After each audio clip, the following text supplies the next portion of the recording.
Bueno, bueno, buenas tardes a todas, a todos. Es un placer estar de vuelta por aquí y tener a Sergio Campbell con nosotros. Hace tiempo que veníamos conversando de esta actividad.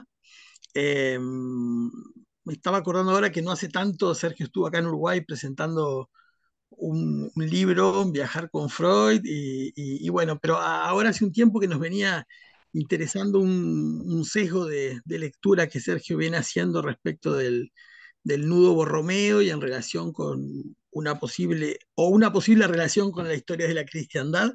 Y bueno, nada, se ha dicho mucha cosa del nudo Borromeo desde diferentes vertientes o lecturas y derivas, así que nos pareció interesante escucharlo y preguntarle, en fin, que nos cuente de qué va todo esto. Bueno, Sergio, como saben, es miembro de la École Lacanienne de Psicanálisis y practica el psicoanálisis en Córdoba, bueno, en fin, y es un amigo. Así que una alegría, Sobre Sergio, todo. tenerte. Sí. Y nada, que nos cuentes. Lo que vamos a hacer es que Sergio va a hablar más o menos, supongo, media hora o 40 minutos, en fin, una cosa así, o menos, pero bueno, y ahí abrimos la discusión, si les parece. ¿Ok? Bueno, bienvenido, Sergio. Bueno, muchas gracias. Bueno, antes que nada, como corresponde en estas situaciones, uno agradece, así que agradezco a los cuatro miembros de Ediciones Justim por esta invitación, que no deja de sorprenderme, me sorprendió porque en verdad, bueno, yo hice una conversación semicerrada con gente de México sobre este tema y nada, un día conversando con Fernando me dice, che, estaría bueno quizás conversar sobre esto en Ediciones Justin. Yo le dije, bueno, que sí, pero bueno, digo, me sorprende porque había sido una conversación cuasi cerrada en función de un seminario que estoy preparando que finalmente comienza en Córdoba el sábado 19 de agosto.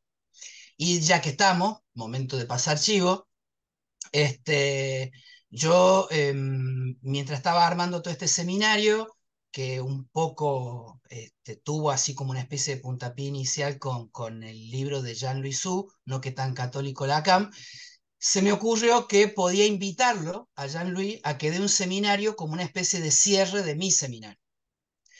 Bueno, me puse en contacto con él, conversamos, me dice, bueno, pero mándame de qué va tu seminario, así yo armo un argumento que esté más o menos acorde, ya que va a ser un cierre. Bueno, fantástico.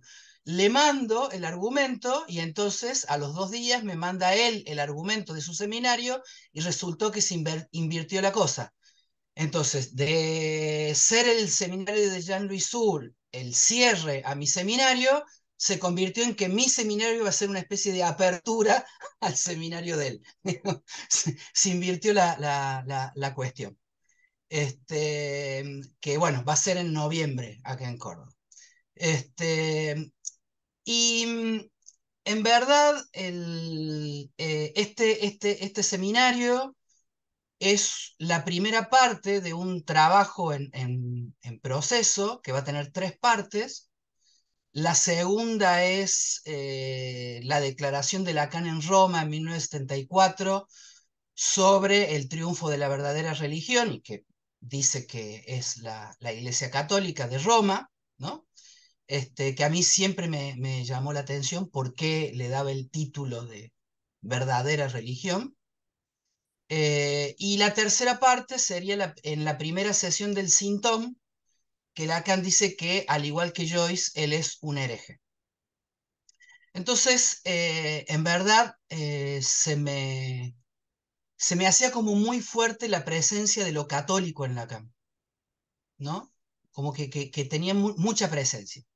Después, bueno, Miller publicó el Redivivus Lacan, en donde en la primera parte está el facsímil de esas 17 páginas de ese análisis de él con, ay, se me fue el nombre, pero ya todos saben quién es, este, ay, ¿cómo se llamaba? Ay, Dios, ¿Quién? El analista de Lacan. el analista de Lacan, se me fue el nombre, se me hizo Lovenstein. el blanco. Lovenstein. Lowenstein. Y que es muy interesante porque en el libro este de Miller es lo único que está en edición facsímil. Este análisis que es en una libretita que él compra en un pueblo alemán, Obergammon, donde asiste a una representación de la Pasión de Cristo en el año 1930.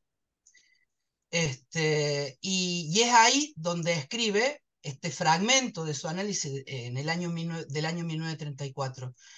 Y lo que me llamó la atención, y por esto lo menciono, no me interesa entrar en el diario del análisis, simplemente es que al inicio él dice que el análisis es una experiencia de liberación. Su análisis es como una experiencia de liberación. Y al leerlo, uno podría preguntarse, bueno, ¿liberación de qué? Y justamente el planteo es la liberación de su cristianismo. Y esto es medio sospechoso, ¿no? O sea, uno podría legítimamente preguntarse, ¿realmente se liberó de su cristianismo en función de la cantidad de referencias al cristianismo? Pero no solo referencias, porque si fueran solo referencias, bueno, el cristianismo forma parte de nuestra cultura y entonces uno podría, ¿no? Como cualquiera puede hacer referencia al cristianismo, sino que hay ciertas cosas que dice Lacan y ciertos modos de utilizar cosas del cristianismo que a mí particularmente me hacen, por lo menos dudar si efectivamente se liberó del cristianismo. Y como dice Pierre Balmé en el libro Lo que Lacan dice del ser, dice que, bueno, que es muy difícil no hacer ontología y que entonces si vamos a ser portadores de una cierta ontología, más vale estar advertidos, ¿no? Y entonces esto de el estar advertidos es algo que a mí en lo particular me quedó zumbando. Y entonces, bueno, si hay un cierto portal, un cierto catolicismo en Lacan, por lo menos estar advertidos. Después cada uno hará con eso lo que quiera, pero digo, por lo menos estar un poco advertido.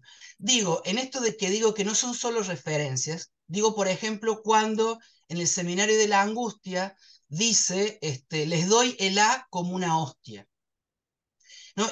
Y me parece que con la educación mariana de Lacan, ¿no? En el Colegio Stanislas, no es un modo de decir así, ¿no? Como quien lo dice, ¿no? Es decir, dar la hostia no es cualquier cosa dentro de la celebración cristiana, ¿no? Hace alusión a muchas cosas, entre ellas a un acto de fe y de asentimiento, y es creer en la transformación del pan en carne y del vino en sangre, y que no es una representación, ¿no? O sea, digo, esto hay que ser muy claro, si para el catolicismo no es una representación de, sino que es una transformación de. A mí me gustaría leerles, por ejemplo, eh, algo que dice San Agustín en, en, en el libro de los sermones. A ver, denme un segundito que lo encuentre porque estas cosas a veces no es tan fácil de encontrar. A ver, un segundo.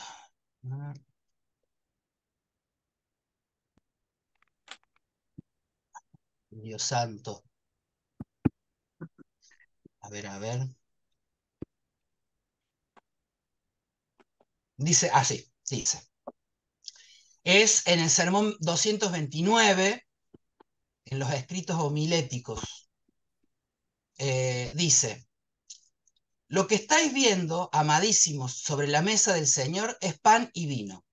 Pero este pan y este vino se convierten en el cuerpo y la sangre cuando se les aplica la palabra.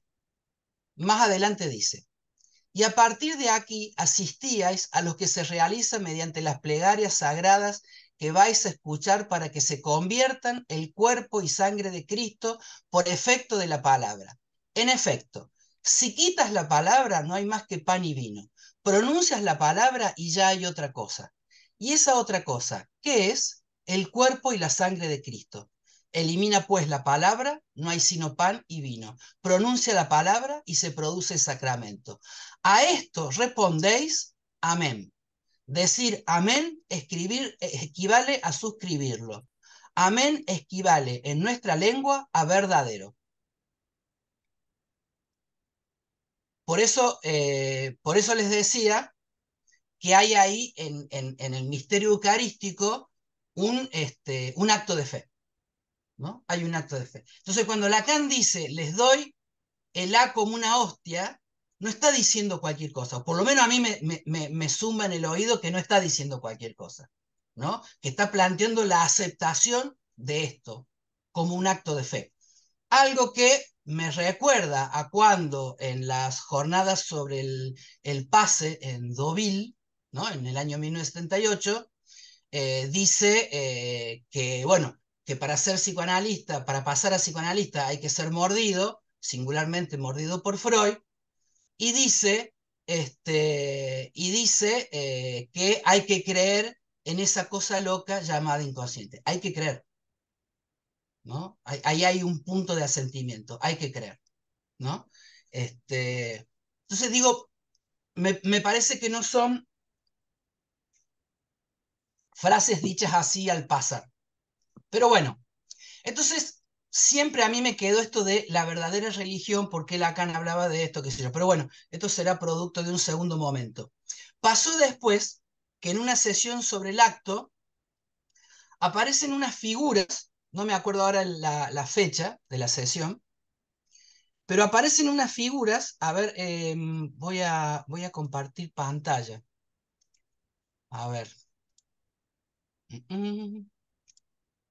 No sé si se ven estas. ¿Están viendo ahí, no? Sí, se ve perfecto. Perfecto, bueno. Ahí está, 6 de diciembre de 1967. Aparecen estos dibujos de Lacan, estos diagramas, ¿sí? Y a mí me hizo acordar esto, ¿no? Esto es una imagen del siglo XIV de una representación de la Santísima Perdón, Trinidad. Sergio, ¿podés volver a bajar un poquito la... ¿Podés volver a bajar para que pueda volver a ver la... ¿Cuál? ¿Lo de em, Lacan? las figuras anteriores? La de Lacan. Sí, Esto. Él gracias. empieza con esto, está acá, y después, bueno, hay otras en el mismo seminario que terminan en un triángulo así, ¿no? Y bueno, esto es del siglo XIV. Y entonces, a partir de ahí fue que se me empezó a ocurrir la idea de empezar a trabajar para esta parte de lo que sería una genealogía de la imagen del nudo. O sea, no del nudo Borromeo con su sentido, aunque el sentido de alguna manera está en juego, sino de la imagen en sí. ¿Cómo se construyó este modo de anudamiento en donde se enlazan entre los tres y que si se suelta uno, se sueltan los tres? ¿De dónde venía esto? Y para sorpresa mía, por más que se llame nudo Borromeo, era mucho más viejo, era muchísimo más viejo. Entonces ahí empecé a trabajar. Pero bueno, el punto de partida obligado era el seminario UPIR, cuando él lo presenta en la sesión del 9 de marzo de 1972, ¿no? Entonces, sobre el final de esa sesión, él lo presenta y dice lo siguiente, ¿no? Cosa extraña, mientras que con mi geometría de la tétrada me interrogaba ayer sobre la manera con que les presentaría esto hoy, me sucedió, cenando con una persona encantadora que escucha los cursos de Guilbault, que como anillo al dedo me fue dado algo que voy ahora, que quiero mostrarles algo que no es nada menos, parece, lo he encontrado ayer, que los emblemas de los Borromeo. Y entonces dibuja el nudo Borromeo, les habla de las propiedades, es decir, la propiedad borromea, de que si se suelta uno, se sueltan los tres, y de alguna manera termina la sesión. Ahora, todo el mundo, digamos, que se dedica al psicoanálisis, de alguna manera tiene muy ubicadita esta frase. Lo que no estoy muy seguro es si nos hemos detenido lo suficiente en esta frase, que funciona como presentación del nudo, pero que me parece que dice muchas cosas. Que dice muchas cosas y que además, entre otras, no dice otras y que entonces permite inventar historias. ¿Y qué es lo que a mí me gusta? Inventar historias. Con lo cual, a partir de esta frase voy a empezar a inventar historias para acá, con ustedes. Lo primero que dice es cosa extraña. ¿Cuál sería la cosa extraña? Digo, además viniendo de Lacan, la palabra cosa no es cualquier cosa, pero digo, ¿cuál sería la cosa extraña? Y yo digo, mirando cómo se desarrolló esa sesión del seminario, que empieza con el tema de la tétrada, ¿no? Yo te demando que rechaces lo que yo te ofrezco porque no es eso. Bueno, va pasando el seminario, ya vamos a retomar algunas partecitas del seminario, y de pronto entonces finalmente aparece esto, que le fue dado, según él, la noche anterior cenando con una persona encantadora que escucha los cursos de Guilbault. Bueno, obviamente que la identidad de esta persona encantadora no es importante en sí mismo, pero sí es importante quién es. Solo que, bueno, decir quién es y no hablar de identidad está como medio complicado, ¿no? Entonces, hay dos versiones. Vamos a hacer una especie de chismerío barato. Hay dos versiones. Una, la de Guy Le Goffet, que dice que se trata de Catherine Millot, que es plausible, puesto que ya en ese entonces Lacan estaba en relaciones con Catherine Millot. Pero cabe la duda si Catherine Millot asistía a los cursos de Guilbault. La otra versión es de Rudinesco y dice que esta persona encantadora era Valérie Marchand. Y Valérie Marchand es una matemática que efectivamente seguía los cursos de Guilbault, con lo cual también tiene ahí un pie de verosimilitud.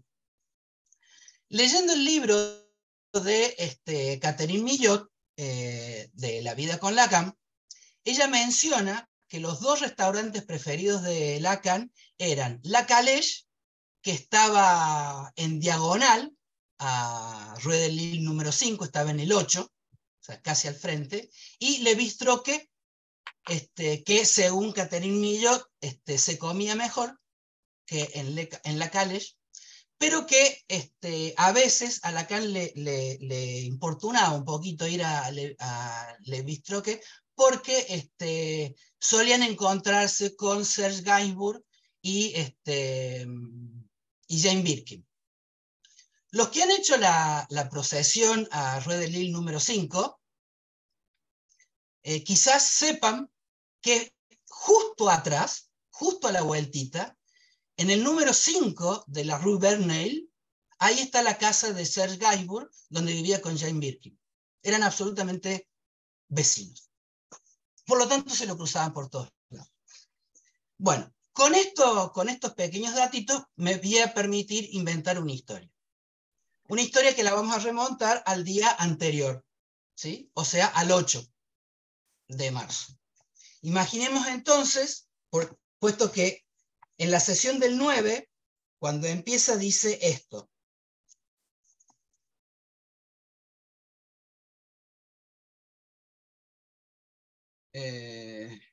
¿De qué año estás hablando, Sergio? 1972, la sesión de UPIR. Ok.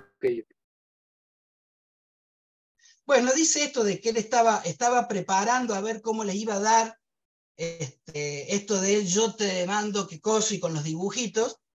Entonces, imaginémoslo a Lacan en bata y en pantuflas, dibujando el tetraedro, preparando de cómo le iba a dar a sus oyentes en el seminario este tetraedro del yo te demando que rechaces lo que te ofrezco porque no es esto. Imaginemos también que empieza a recibir pacientes. Hay testimonios de que Lacan a veces recibía pacientes en pantufla y bata, así que también podría ser posible que siguiera teniendo así. Y mientras tanto, estando en eso, haciendo el dibujito del tetraedro. Imaginemos ahora que recibe un llamado de teléfono. Y que entonces Lacan le dice, bueno, la espero en La Calèche a las 20 horas. por poner un horario. Entonces vamos a suponer que era Valérie Marchand. Porque si era Catherine Millot, podrían irse juntos a Le Bistrot, que total ya no había problema de encontrarse con Birkin y Gaim. Pero como aparentemente parece que era una cena de ligue, va a la Calèche, que es un territorio más propio de él. Bueno, sigue el día, la despide a Gloria y al marido, se prepara, se acicala, cruza en diagonal, tarde, para poder hacer su entrada triunfal mientras Valérie Marchand lo estaba esperando. Se sientan, saludan, comen. Como él conocía bien la carta de la Calèche, él elige el menú para los dos. Y entonces en un momento Valérie le dice: tengo algo para usted que seguramente sabrá apreciar. Abre la cartera, le saca, le da 2 papeles con fotocopias. Y se va al baño. Lo deja a Lacan solo con estas fotocopias. Las fotocopias es, por un lado, una fotocopia con el emblema de los Borromeos, y la otra fotocopia con la ampliación de la partecita del emblema de los Borromeos, donde está el nudo Borromeo. Es decir, lo que Valérie Marchand le da, como lo dice el mismo Lacan, ¿sí? Vuelvo a la cita.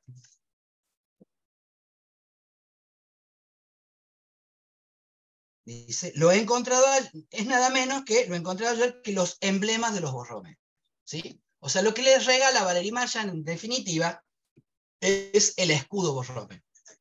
Bueno, en la revista Fragment 11, que es una publicación interna de la escuela, hay un documento publicado a pedido de Anne-Marie Reichenbach y Eric Porsche a una biblioteca de Italia, la biblioteca... bueno, no importa, me olvidé el nombre. Pero ahí está ahí mencionado, en donde el que dirige la biblioteca le manda este documento escrito por un miembro de la familia Borromeo, en donde explica cada uno de los elementos, ¿sí?, que componen el escudo, entre ellos el anillo. Y este mismo señor, Borromeo, habla de que la incorporación del anillo Borromeo al escudo tiene por lo menos 2 versiones, aunque 3. O sea que ni siquiera está muy claro de por qué el anillo Borromeo está en el escudo, ¿sí? Bueno, está muy claro. Hay diferentes versiones, pero que de alguna manera liga a 3 familias, ¿sí? Los Sforza, los Vitaliani y los Borromeo. Entonces, la cuestión es, bueno, pero si, porque las 3 versiones es que son incorporados a partir de que le es regalado a los Borromeos por la lealtad a la familia Sforza este nudo Borromeo. Es decir, que la imagen del nudo ya venía de antes. Es decir, que antes no se llamaba nudo Borromeo. Y acá empiezan las primeras sorpresas para mí. Y es que la nominación Borromeo recién aparece en el año 1962. Cuando un tal, ya les digo bien el nombre porque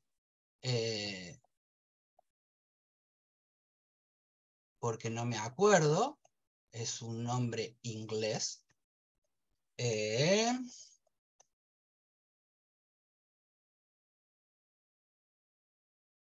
¿Cómo se llama este hombre? Ralph Fox. En un libro que se llama A Quick Trip Through Knot Theory, un viaje rápido a través de la teoría de los nudos, ¿sí? Ahí él le va a dar el nombre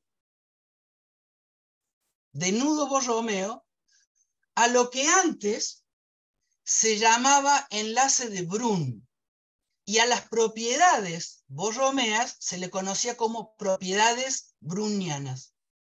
Brun era un matemático alemán que en el año 1892 le va a dar el nombre de enlace de Brun, porque él es el que descubre las propiedades de ese tipo de enlace. Entonces, bueno, por ahora, ubicado un poquito en este terreno, que sería el de las matemáticas y todo eso, buscando un poquito más, me encontré que las primeras aplicaciones de este nudo aparecen de la mano de Lord Kelvin, cuando él piensa que los átomos son unos vórtices rellenados con éter. Entonces, Peter Tait, que era un escocés, en 1876, buscando clasificar, inspirado en la tabla de Mendeleev, la tabla de los elementos, busca hacer una tabla para poder clasificar los diferentes tipos de átomos, para poder dar cuenta de cuáles átomos eran equivalentes y cuáles no. Y entonces realiza la primera tabla de clasificación de los nudos.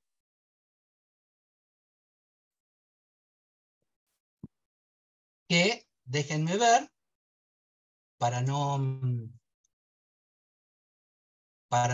antes de cosas, para no estar tan perdido, figura 3, bien, ahí se las comparto. Figura 3. Acá tienen a ver, ¿cómo fue que me habían dicho para poder hacerlo pantalla completa? Bueno, ahí está, ¿no? Sí. Bueno, fíjense, esta es la tabla que elabora Tait para clasificar los diferentes nudos. En la última línea tenemos los enlaces de 3 nudos, porque en definitiva, el nudo, cuando hablamos de teoría de los nudos, el nudo es el nudo matemático, que no es exactamente igual que el nudo que uno conoce como nudo en la vida cotidiana. Entonces, el nudo matemático es este que les estaría señalando ahora acá con el cursor, que es un anillo. Ese sería un nudo que es el nudo trivial. Se le llama así nudo trivial, cuando es simplemente un círculo, una soga unida por los dos extremos, ¿sí? Eso es un nudo. Entonces tenemos nudos todos estos son nudos de una sola soga. Después tenemos los enlaces de 2 nudos triviales, y finalmente el enlace de 3 nudos. La segunda figura, el 632, corresponde a lo que nosotros conocemos como nudo Borromeo. Bueno, esto es lo que va a tomar Brum y que va a descubrir esta propiedad, y va a ser las propiedades brownianas del nudo. Bueno, acá estamos hablando entonces de 1876 en adelante. Ahora. Sergio, una Sí. consulta, ¿puede ser? Sí. ¿Serían nudos o serían anillos? El anudamiento de 3, porque viste que arriba dice anillos. Enlaces. En verdad, Okay. el nudo trivial es un anillo. El nudo trivial es un anillo. Okay, es un anillo. Por eso el nudo Borromeo en verdad sería un anillo de 3. Okay. Un enlace de 3 nudos. Un enlace triviales. De 3 anillos. De 3 anillos o nudos triviales. Okay. El nudo de trébol, por ejemplo, que es la forma más simple del nudo, sería el nudo más simple de un nudo no trivial. ¿Por qué es el nudo más simple? Porque el nudo más simple necesita al menos 3 intersecciones. Okay. ¿No? Entonces es el nudo más simple. Bueno, la cuestión entonces es que dentro del mundo de las matemáticas y de las químicas, en el último tercio del siglo XIX, es donde empieza a aparecer toda esta clasificación de los nudos.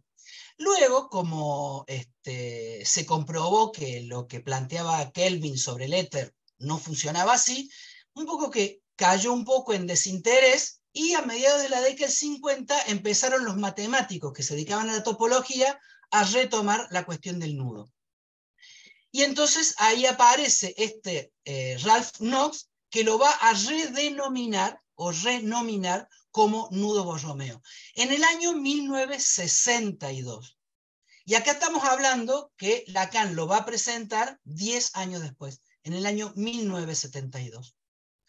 Ahora, el dato, la clave de todo esto está en Guilbault, este matemático que era Guilbault, porque Guilbault formaba parte de ese grupete que desde la década del 50 se reunía con Lacan, con Levi Strauss, con Jacobson, y que hacían intercambios, ¿sí? Y lo que Catherine Millot cuenta, al menos, ¿sí?, es que las reuniones de Lacan con Guilbault nunca se cortaron. Y que entonces, cuando Lacan esa noche, ese día en el seminario UPIR, presenta el nudo Borromeo, él ya venía trabajando con Guilbault el nudo Borromeo.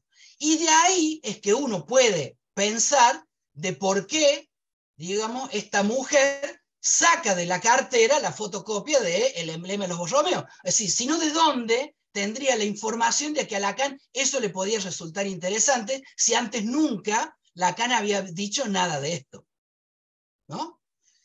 Ahora, la cosa extraña, y después de esto ya vamos a las historias cristianas, que son otras historias que me invento, la cosa extraña es que se produce un corte.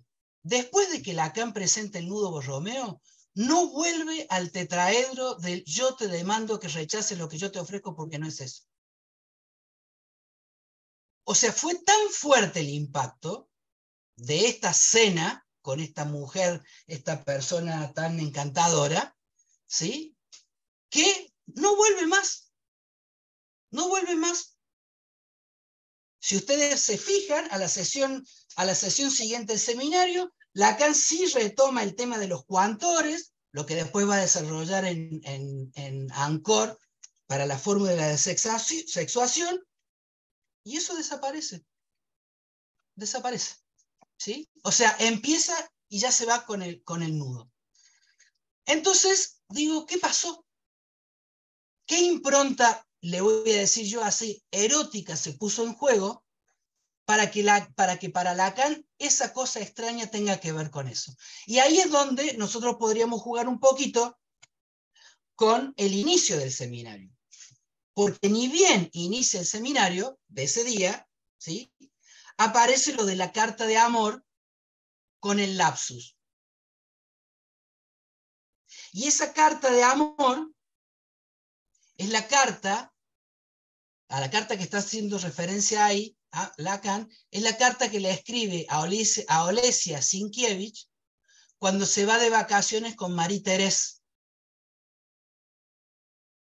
Marie-Thérèse es una de las amantes de Lacan, que es la que financia la publicación de la tesis. Y Olesia Sienkiewicz es la otra amante de Lacan, que es la que dactilografía la tesis. Con Olesia rompe su relación. Olesia es la ex mujer de Drew de la Rochelle, ¿sí?, a quien Drew deja para convertirse en amante de Victoria Ocampo. Solo que Lacan le fue como tipo Hansel y Gretel, ¿no? Fue atrás de Drew y también tuvo sus amoríos con Victoria Ocampo casi en el mismo tiempo, ¿sí? Bueno, ahora, Lacan rompe con Olesia para casarse, pero no rompe con Marie-Thérèse, porque con Marie-Thérèse puede seguir siendo amiga, mientras que con Olesia no.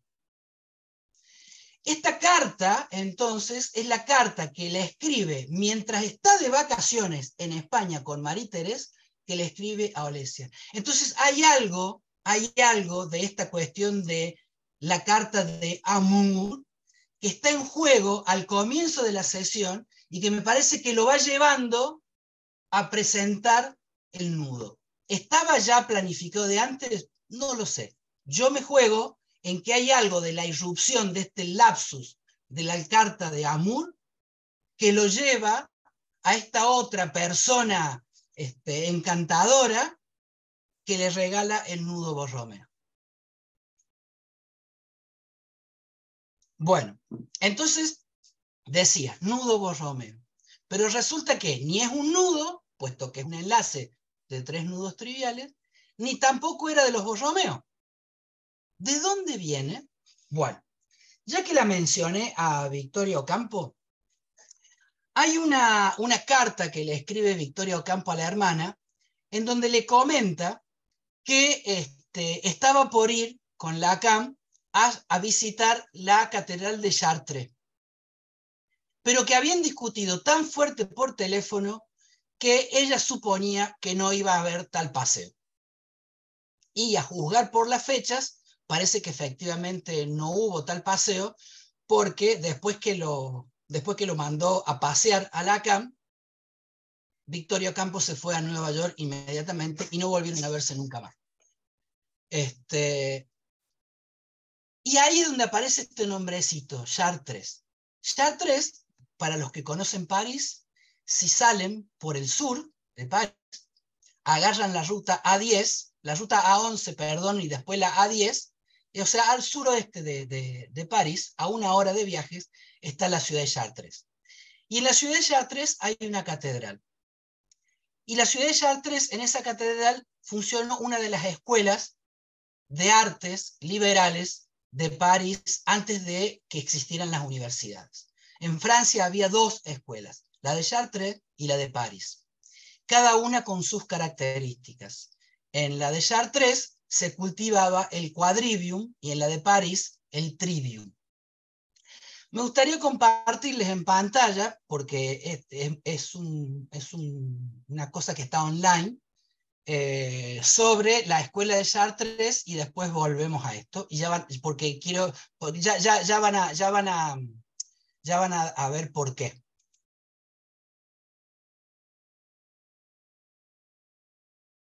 Otra vez, a ver, minutito, que tengo que hacer así. A ver, tengo que abrir acá, ahora ir acá, compartir. Ahí está.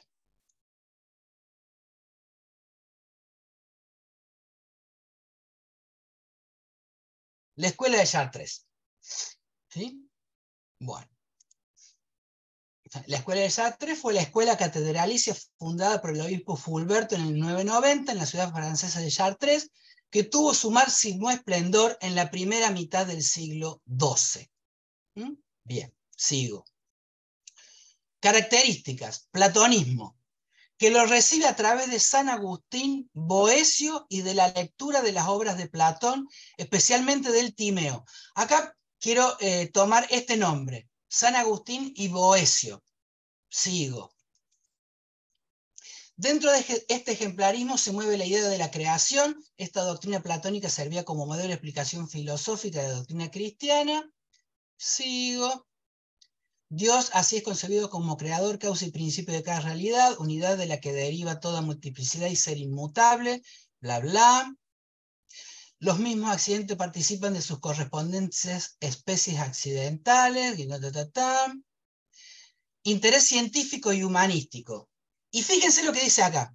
Siguiendo a Aristóteles a través de Boecio. ¿Cómo? ¿No había dicho antes San Agustín y Boecio? Es que resulta que hay 2 Boecios. Uno platónico y otro que es aristotélico. Y entonces vuelvo a la sesión del seminario de Upir, donde en un momentito dice: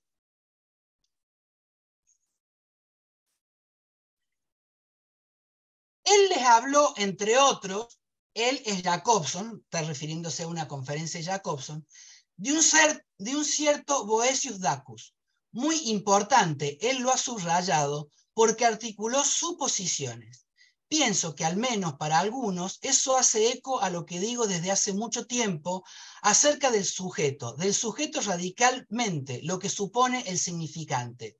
Él les dijo que ocurría que a partir de un cierto momento ese Boecio, que no es aquel que ustedes conocen, aquel ha extraído las imágenes del pasado. Dacus se llama, es decir, danés, no es el bueno, no es aquel que está en el diccionario Bouillet, que él había desaparecido, como ocurre por una pequeña cuestión de desviacionismo. De hecho, él fue acusado de averroísmo. Este Boëthius es el acusado de averroísmo. Y ser acusado de averroísmo no es lo mismo que ser acusado de aristotélico, puesto que este Boecio es contemporáneo de Santo Tomás, es decir, Santo Tomás ya había sido aceptado.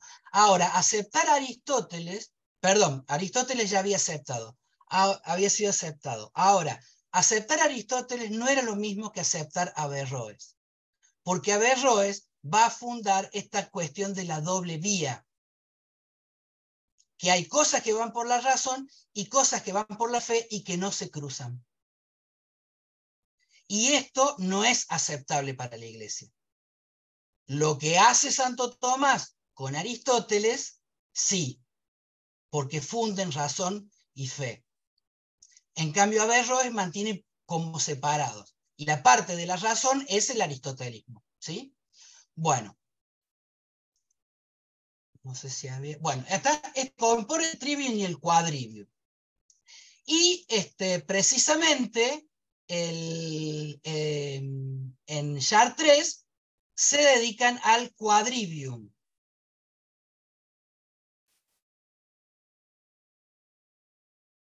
¿Qué es esto? Quadrivium significa 4 caminos, agrupaba las disciplinas relacionadas con las matemáticas, la aritmética, la astronomía,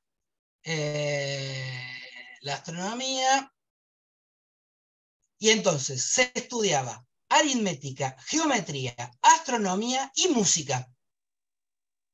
La música estaba considerada dentro de la matemática, ¿sí? Lo cual es bastante lógico por el tema de los tiempos, etcétera, etcétera. Bueno, ¿por qué me detengo un poco en esta escuela de Chartres? Voy a hacer entonces ahora un paréntesis antes de responder por qué, y vamos a irnos más atrás en el tiempo, precisamente a España, a Huesca, al año 1062. En el año 1062, en Huesca, nace Moshe Sefardí, judío, que a los 44 años se va a convertir al catolicismo y va a ser rebautizado con el nombre de Pedro Alfonso. ¿Por qué? Porque Moshe Sefardí había sido rabino, había estudiado el Talmud, la Cábala, pero como era la época de la ocupación mora, también conocía el Corán y sobre todo conocía la enseñanza de las matemáticas y de la astronomía árabe.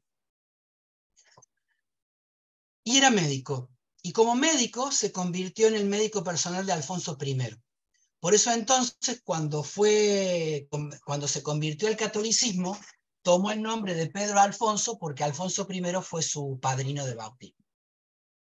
Bueno, imagínense que pasarse al catolicismo a los 44 años, a la comunidad judía de Huesca no le resultó muy simpático. Pero este aquí que Pedro Alfonso, que parece que era un hombre de armas portar, no se quedó calladito y entonces publicó un libro que se llamó Diálogo contra los judíos. Diálogo contra los judíos. El diálogo, nosotros ya lo conocemos desde la época de Platón, con los diálogos socráticos.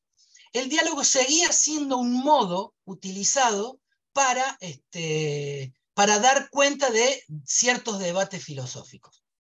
La novedad del diálogo contra los judíos de Pedro Alfonso es que quienes dialogan son Moshe Sefardí y Pedro Alfonso. Es decir, dialoga él con sus dos existencias, su existencia judía y su existencia católica. Y en ese libro, Pedro Alfonso presenta una cosa, un diagrama, que se llama tetragramatón, que literalmente significa 4 letras. que sería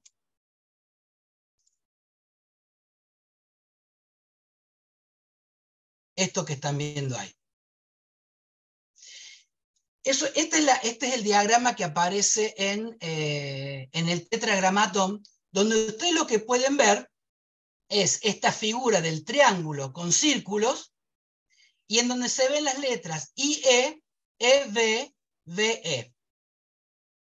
Yeve, es decir, el nombre de Jesús. ¿Sí? Y dice, Pedro Alfonso dice algo muy interesante, después lo dibuja así, ¿sí? Y que son estas 4 letras. Un siglo después, Joaquín de Fiore, tomando las enseñanzas de Pedro Alfonso, va a hacer este diagrama, que si lo miran bien parece un Borromeo, pero no lo es. ¿Sí? Porque el entrecruzamiento, si ustedes se fijan, acá el verde pasa por encima del azul y acá pasa por debajo del Sergio, azul. perdón, Sí, ¿vos decís que ese es el nombre de Jesús? Porque es uno de los nombres, me de Dios. parece.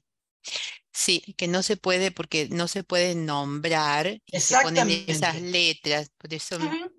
me Sí, sí, parece que sí. eso viene de antes. No, no sé si es de Sí, sí, Jesús. claro, viene de mucho antes. Pedro Ah, pero Alfonso así que se lo hace nombra esto, a Jesús también. No sabía. sí, Ah, sí, mira. pero, o sea, claro, él toma estas 4 letras que vienen de antes de Cristo, por supuesto. Claro, porque era una de Vienen, las nominaciones del Dios que no se podía exactamente, nombrar, digamos. viene de los textos judíos. No sabía que también se nombra así a Sí, Jesús. Ah, sí. mira Y vos. ahí, entonces, acá lo que hace Joaquín de Fiore es tomar esto. No sé si ustedes alcanzan a ver, pero dice y dice pater. E, espíritu. U, B corta, perdón, filius. E, Espíritu Santo. Es decir, las 4 letras, ¿no?, están repartidas en este nudo que no es Borromeo, insisto, porque está anudado de diferente manera. Ay, no sé por qué se cortó esto ahora así. Qué raro. Ahí está. Bueno. Entonces, unos matemáticos de Zaragoza, han hecho toda una serie de estudios sobre esto y dicen que este tetragramatón es el antecedente del nudo Borromeo. Y se basan para esto en la vida de Pedro Alfonso, que dicen que Pedro Alfonso va después a Inglaterra y a la vuelta de Inglaterra pasa efectivamente por Chartres y ahí imparte sus clases de matemática, geometría, astronomía, etcétera, etcétera. Punto. ¿Por qué punto? Porque digo un punto que nos llevó de nuevo a Chartres. Porque en Chartres va a aparecer finalmente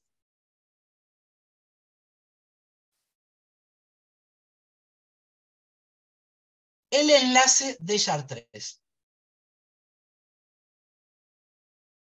¿Mm? Que va a representar a la Santísima Trinidad. Y están estos 3 modos de representar esto, ¿no? Trinitas, unitas. 3, 1. ¿Sí? Pater, Filius, Espíritu Santo, vida de Dios, vida, luz, verbo, Dios es, ¿no? Son 3 dibujos. Esta gente de Zaragoza va a decir que esto se produce en Chartres justamente por el paso de Pedro Alfonso por Chartres, y entonces ellos le van a dar a partir de, a ver, déjenme ver una cosita, ¿dónde está?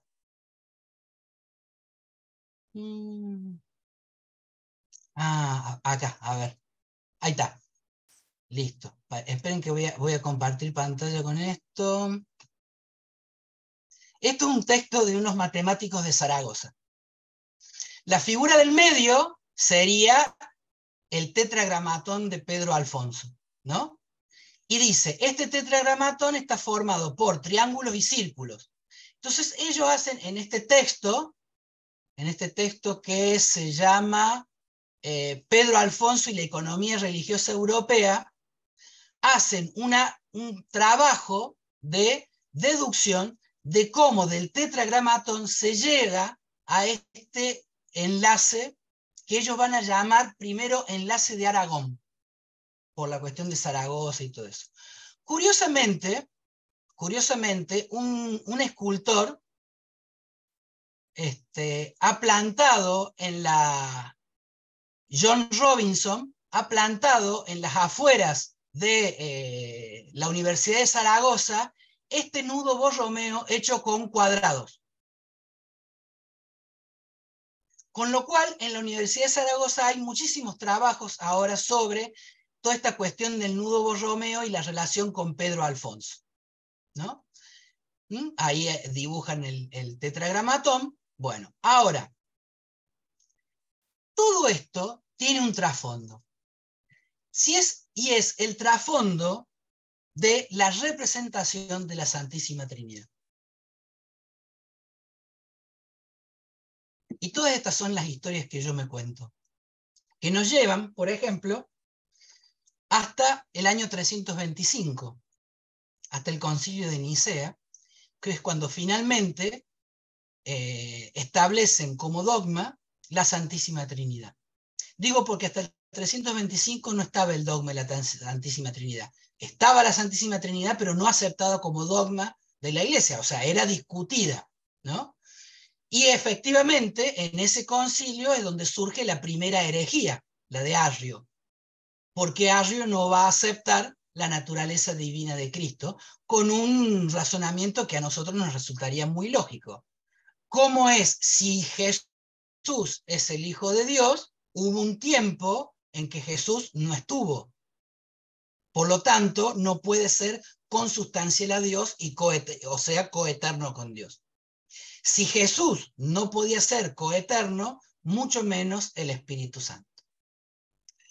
En el libro de Guy Goffet, El lazo especular, hay un capítulo que se llama La querella de las imágenes, que va a recorrer aproximadamente 400 años de la historia de la Iglesia Católica, donde se llama la querella de las imágenes porque es la discusión sobre la representación o no de la figura divina, ¿no?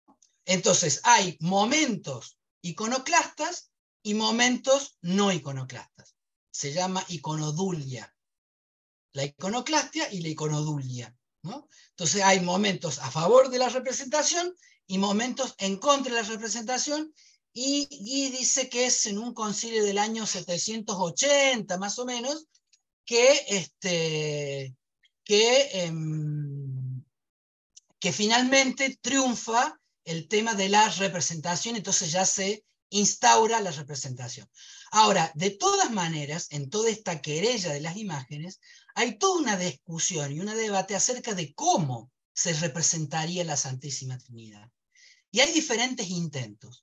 Uno de los primeros intentos es del año 420 y pico, en donde aparece la representación de Dios como una mano, Jesús como un cordero, tomando, ¿no?, notaciones de la Biblia, y el Espíritu Santo como una paloma. Después, más adelante, aparece las representaciones humanas, en donde se representa la Santísima Trinidad como tres personas iguales. Por ejemplo,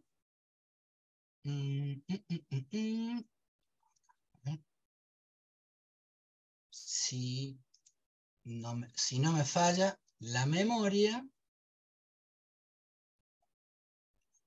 si es esto, por ejemplo, esta es una imagen de una iglesia ortodoxa rusa, ¿no? En donde los tres son tres personas iguales, ¿sí? Y después apareció esta representación, un tanto mostrenca, ¿no? De un solo tronco con tres caras, para representar la Santísima Trinidad. Esta representación es muy interesante porque era tan mostrenca que en Europa la prohibieron,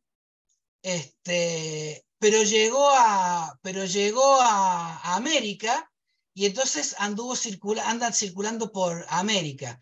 Esta está, creo que en Colombia. Esta que estamos viendo acá está en una iglesia de Colombia, ¿sí?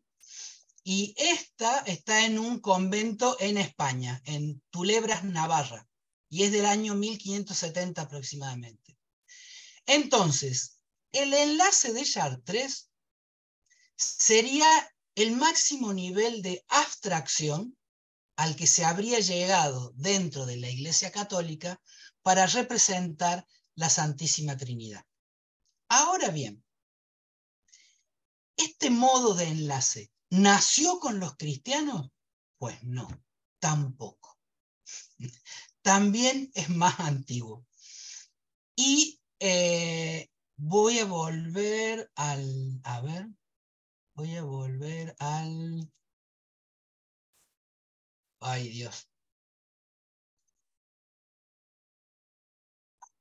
Un segundito. Yo soy muy malo para estas cosas. ¿Dónde estará? A ver, acá. A ver si es en este texto. Bien. Este tipo, por ejemplo, esto es una mesita de 3 patas que tiene un modo de enlace, ¿sí? Que ya estaba presente en los hititas. Es un modo de encastre que nosotros, hoy, este modo de encastre, lo podemos ver, por ejemplo,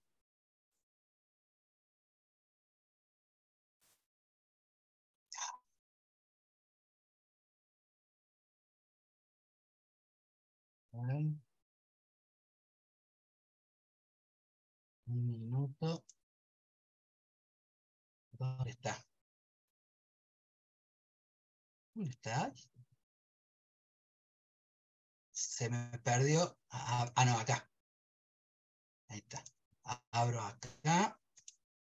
Y ahora voy a compartir pantalla. Ahí está. ¿Lo están viendo? Ahí va. El famoso banquito de camping, ¿no? Fíjense, son 3 líneas rectas y un anillo que permite enlazar estas 3 líneas rectas que en sí mismas están sueltas, ¿no? Digo, si nosotros tomáramos, a ver, qué sé yo, en el seminario, en RCI, por ejemplo, cuando Lacan hace lo de las 3 líneas rectas, es esto. O, como lo muestra creo que en Anchor, esto, ¿no? Es eso. Es exactamente lo mismo.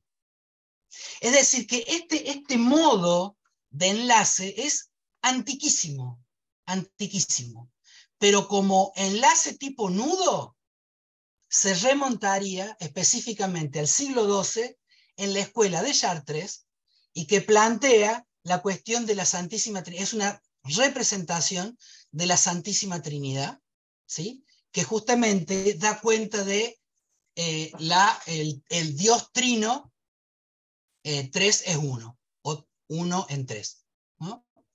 Es decir, ese sería, digamos, un poco el recorrido que yo voy a ir haciendo mucho más detallado a lo largo del seminario que voy a dar en Córdoba, y me parece que con esto podemos ya, me repasé de tiempo. Buenísimo, Sergio. Sí, te pasaste, pero en realidad es un placer escuchar y se generan una cantidad de interrogantes. Yo solamente para alargar así la discusión te quiero hacer una pregunta muy básica y general, Soy pero ateo. hasta ahora, con lo que has ido recorriendo, ¿qué, qué consecuencias o qué consecuencias pensás vos se derivaría de comprobar una u otra de las historias que te inventás? Para el psicoanálisis me refiero, ¿no? La verdad es que no tengo todavía una respuesta a eso. Simplemente podría decir algo de lo que empecé, que es por lo menos estar advertidos de que hay algo del cristianismo que se va deslizando a lo largo de la enseñanza de Lacan, ¿no? Que no son meras referencias, que no son meras citas o meros modos de decir, que hay algo del cristianismo que se va deslizando en la enseñanza de Lacan. Eso sería lo que podría decir hoy. No podría decir más que eso. Algo del cristianismo, ni más ni menos que asociado a la Santísima Trinidad. Sí, además. Ok. Además. Bueno, abramos las. Recuerden que tienen la manito electrónica para pedir la palabra. Les pedimos que la utilicen, así podemos ordenar un poco la discusión. Bueno, Jesús tiene la manito no electrónica levantada, así que se la vamos a dar. Dale, Jesús, adelante. Estás muteado, ¿eh? Sí, Jesús, está silenciado. Está silenciado, Jesús. Decía que no encontraba la manita electrónica, que nada más encontré la mía. Ok. Sergio, muchas gracias. Me parece excelente tu presentación y el camino que vas tomando. Hay una cosa que me gustaría comentar. Bueno, primero una pregunta. El dibujo, el esquema, ya que aparece por primera vez borromeanamente hablando como tal, el anillo, el de Trinitas, ¿se tiene ubicada la fecha precisa? Siglo XII.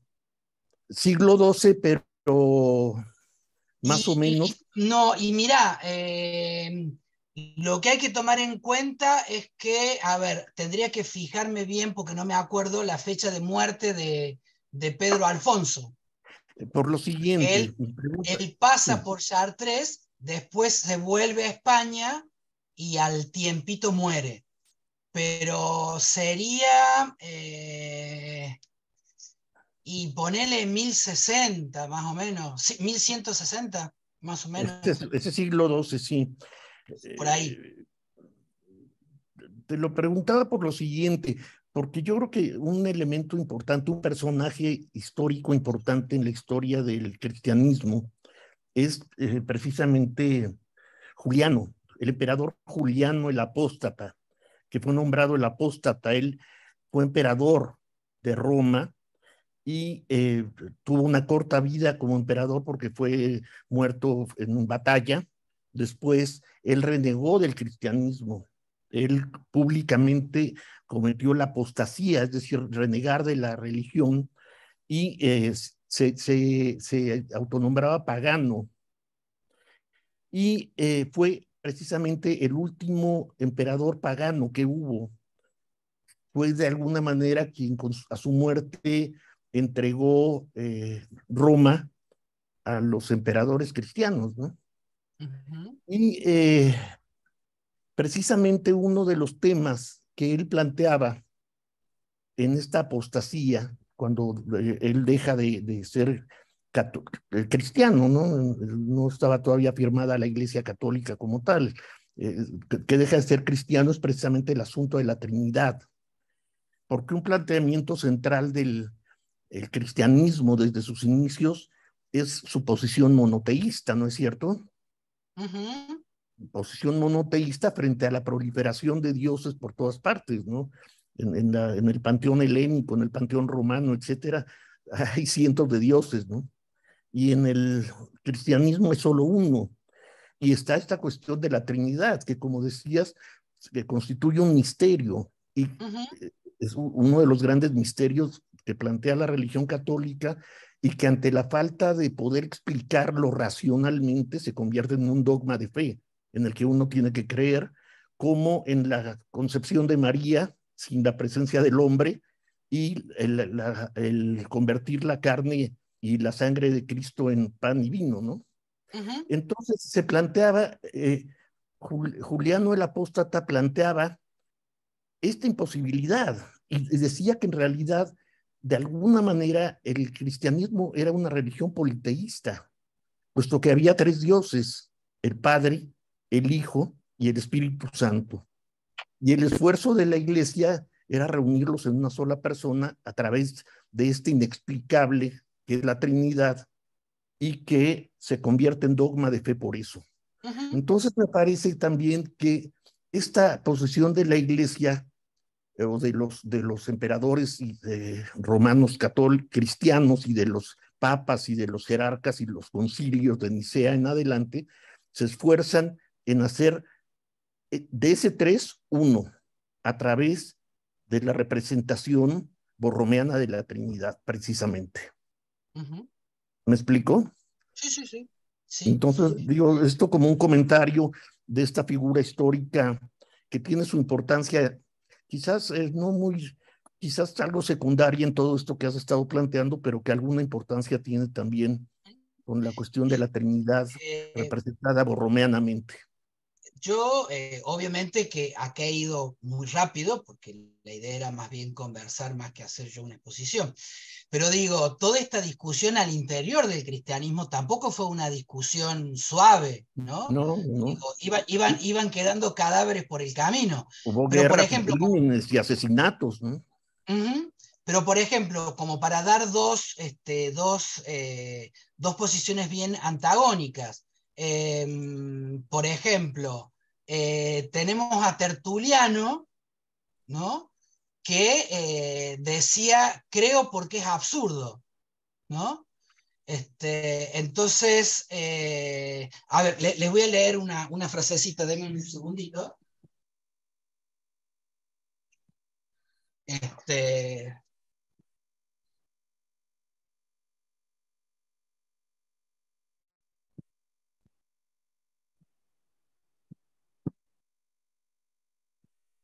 Tertuliano, que es aproximadamente del año 160 al 220, él decía, fue crucificado el Hijo de Dios, no nos avergüenza porque es vergonzoso.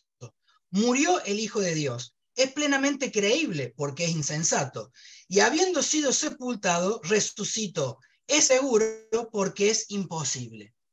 Es decir, para Tertuliano, precisamente, ¿no? Hace falta la fe, hace falta creer cuando es absurdo. Cuando son cosas que, si se puede explicar por la razón, no hace falta la fe, ¿no?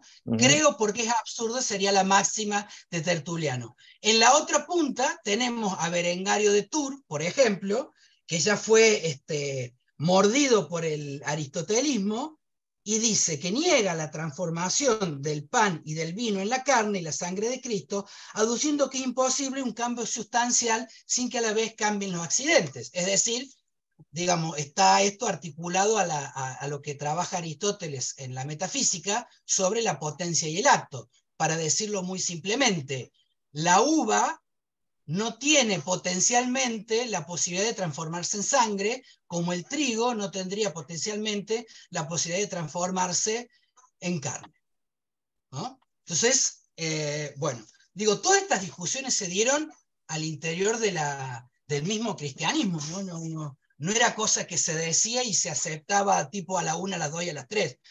Corrían ríos de sangre, como lo supo mostrar también Buñuel en su magnífica película La Vía Láctea, ¿no? Ok, creo que estaba Alicia, después está Edwin y Diego. Alicia, estás muteada. No, seguramente no, dijo. Ah, ok, bueno, está Edwin entonces. Sí, ¿Sí se oye ya? Sí, Ah, sí, bueno, sí, se me hace muy útil, muy interesante la investigación, ¿no?, de Sergio. Y en mi lectura que estoy haciendo, ¿no?, ahora sobre el seminario único, ¿no?, de los nombres del Padre, justo un año después, en noviembre del 63, que aparece este concepto tan religioso, tan cargado de religión como nombre del Padre y su plural, ¿no?, de nombres del Padre. Y ahí Lacan plantea de que, bueno, no va a seguir más con eso, con ese seminario. Estaba buscando dónde está la afirmación que hace ahí Lacan, pero dice, no, no vas a seguir más con ese seminario, y yo entendía, no va a seguir más con su enseñanza. Por el momento va a suspender todo en relación justo a ese punto con el que se tropieza en algo, ¿no?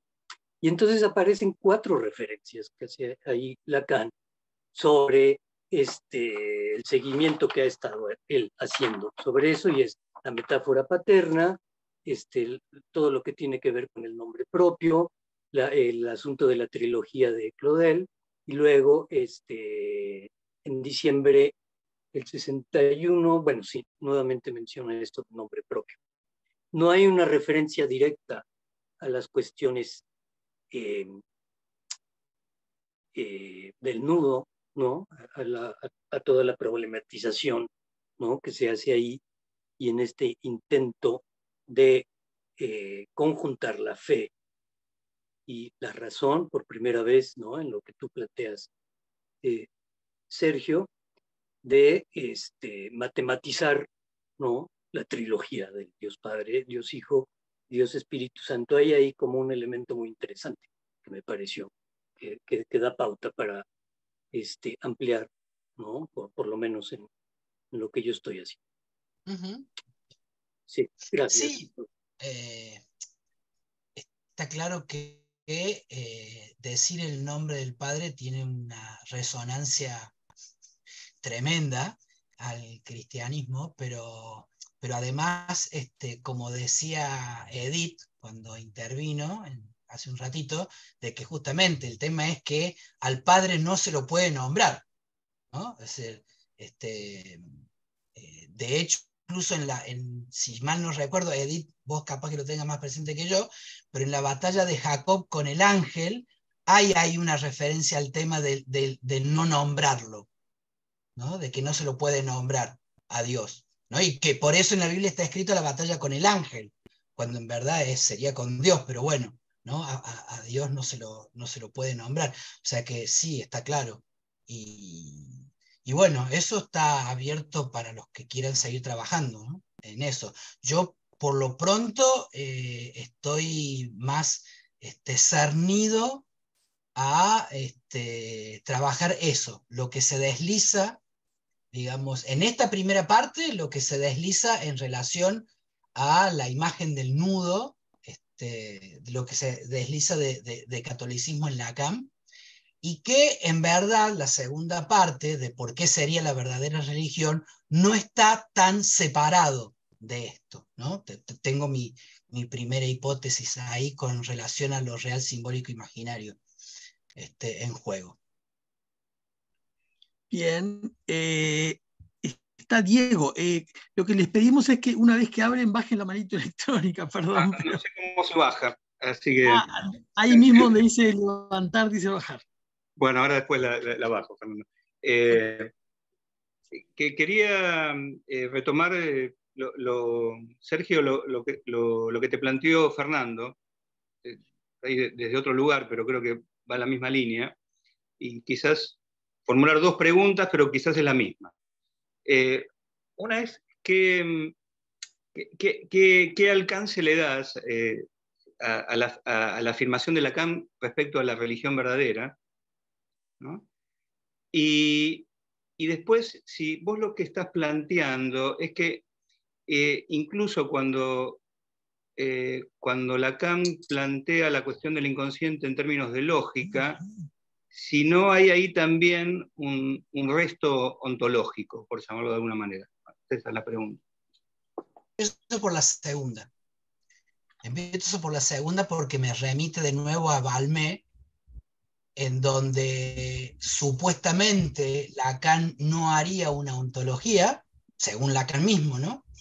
Según Lacan, él haría en todo caso como una tontontología, no me acuerdo cómo es el neologismo en francés, pero esto es una conversación que tuve incluso con Alicia Larramendi, acá en Córdoba, en la última actividad de Clinicsón, que cuando Lacan, por ejemplo, en la proposición del pase, habla del d'être, por más que sea un ser agujereado, no deja de haber un ser. Y por lo tanto, hay una ontología en juego. Otra distinta, en todo caso, pero una ontología en juego. Y ahí eso me sirve a mí para retomar esto que justamente plantea Balmé.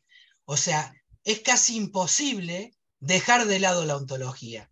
Y entonces, si es imposible, al menos estemos advertidos de que estamos acarreando una cierta ontología. La que fuera, puede ser hasta incluso la más maravillosa de las ontologías, pero que hay una ontología en juego, ¿no? Que no hay una no ontología, ¿no? Y después, respecto de la primera, que es lo de Roma, en verdad, bueno, como todavía esta parte yo todavía no la estoy tomando, solamente puedo decir esto. No me parece que casual que Lacan lo haya dicho ahí, en Roma, ¿no? Que es un momento muy particular. Muy particular. Es decir, elige Roma, digo, es la única vez que la escuela freudiana de París se reúne fuera de Francia. ¿Sí?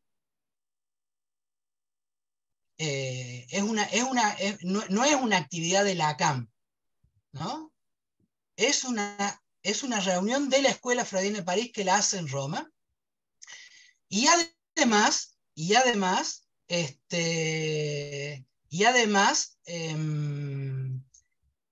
si ustedes leen atentamente la conferencia que da Jacques Alain Miller ahí, es un momento en donde empieza el relevo. Y justamente empieza el relevo, y si ustedes leen atentamente la conferencia de Miller, a partir de entronizar el matema. Entonces, me parece que, y en esto que voy a decir ahora es absolutamente arriesgado, ni siquiera tengo demasiados fundamentos para decir lo que voy a decir, pero me parece que por un lado aparecería el matema como la posibilidad de hacer una transmisión total del psicoanálisis, así lo plantea Miller, y por otro lado el nudo en donde hay algo del no todo, ¿no? Entonces no me parece casual que por un lado mencione lo de la verdadera religión y por otro lado presente de la manera en que presenta el nudo ahí en Roma justo antes del seminario R6. Es lo que puedo decir hasta ahora, no más que eso. Yo no encuentro la manito, perdón. Anótame, Fernando, porque no encuentro la mano, ¿sabes? Disculpa. Ok, digo una cosita cortita y ya te damos la palabra.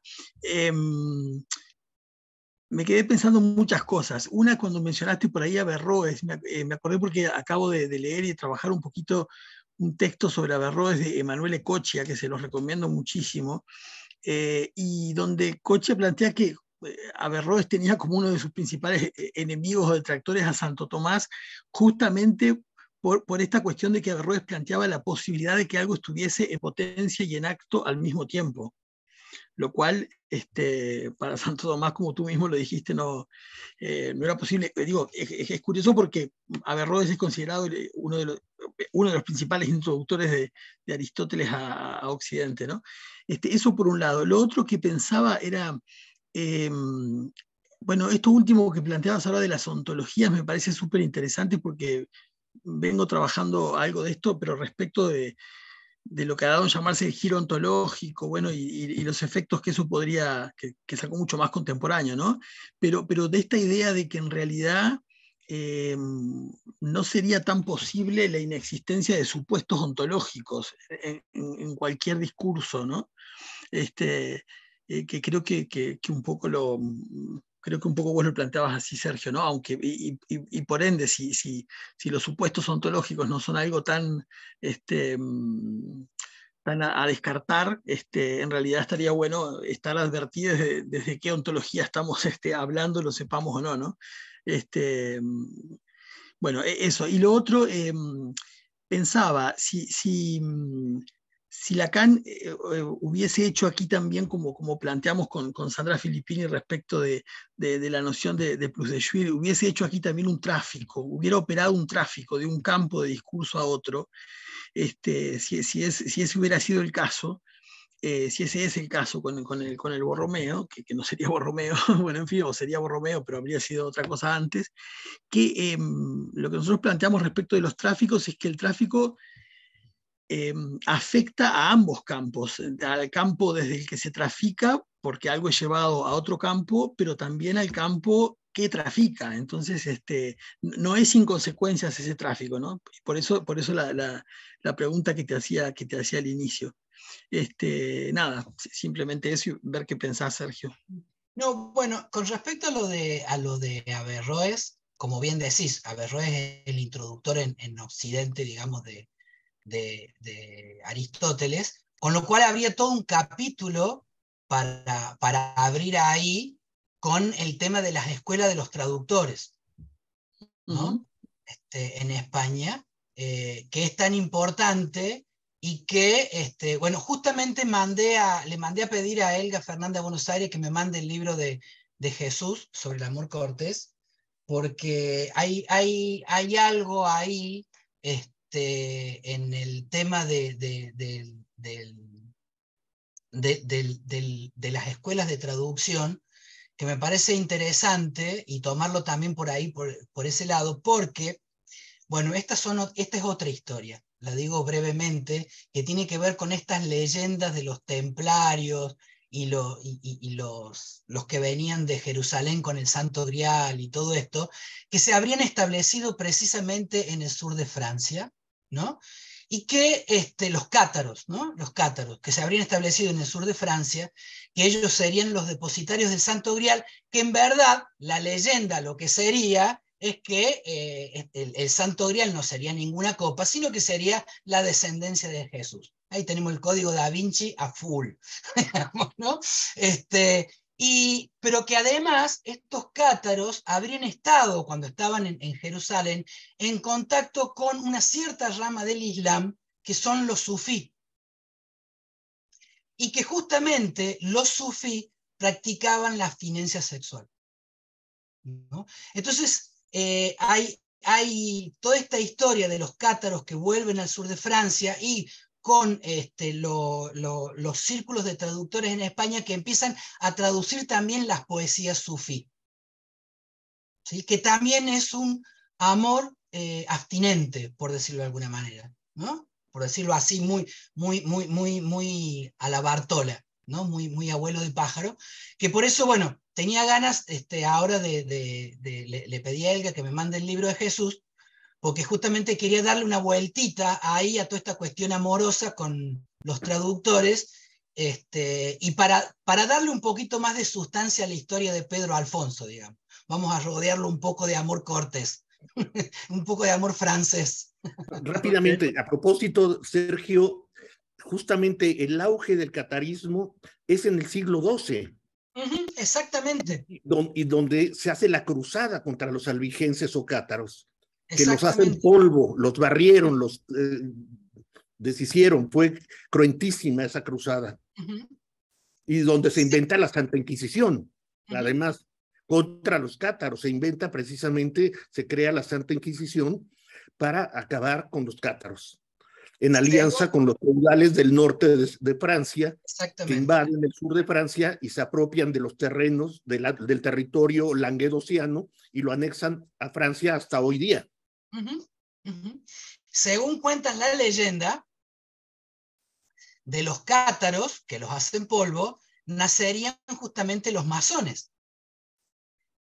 que estarían ligados justamente a la descendencia directa de Cristo. Y según cuenta la leyenda, Jean Cocteau habría sido el último gran mestre público de la masonería, es decir, que Jean Cocteau sería el último descendiente de Cristo conocido.